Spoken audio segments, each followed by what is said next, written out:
هەولێر بە یەکجاری لە بێ ئاوی و وشکە ساڵی ڕزگار کرا. دەیان پۆند دروستکران و دەیان پۆندی تریش لە دروستکردندا. کابینەی نوێیەم بە سەرۆکاتی مەسرور بارزانی کابینەی خزمەتگوزاری و پرۆژە گەورەکان بوو. بە شێوەیەکی ورد پلانی بۆ داڕێژرا و سەدان پرۆژەی گەورە و مامناوەند جێبەجێکران. یەکێک لەو بوارانەی لە کابینەی نوێیەمدا گرنگی زۆری پێدرا پاراستنی سامانی ئاو و زیادکردنی ئاوی ژێرزەوی بوو.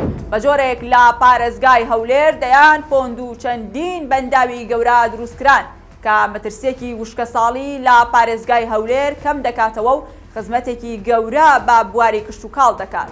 ئەو مەترسیانەی ساڵانە بەهۆی کەمبارانیەوە بەرەوەکی هەولێری دەگرت لە کابینەی نوێیەمدا کۆتاییان پێهێنران و هەولێر کرایە دەوڵەمەندترین پارێزگا لە بواری ئاوی ژێرزەوی و سەرزەویەوە. لە 4 ساڵی تەمەنی کابینەی نوێیەمدا 10 پۆندی گەورە کارکردن تێیاندا تەواو بووە و خزمەت بە کشت و کاڵ دەکەن.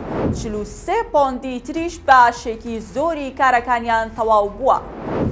جگە لە بواری کشت و کاڵی و ئاودێری دروستکردنی ئەو پۆند و بەنداوانەی کەرتی گەشت و گوزار زیاتر دەباتە پێشەوە و ساڵانە گەشتیارێکی زۆر بەلای خۆیدا ڕادەکێشن. پلانەکانی مەسرور بارزانی سەرۆکی حکوومەتی هەرێمی کوردستان لە 4 ساڵی کابینەی نوێیەم سەرکەوتووانە جێبەجێکرا. سەرەڕای قەیرانەکان، کێشە دروستکراوەکان، هەنگاوەکانی چاکسازی و ڕۆژە خزمەتگوزاریەکان پەکیان نەکەوت دەستی ئاوەدانی گەیشتە بست بە بستی خاکی کوردستان.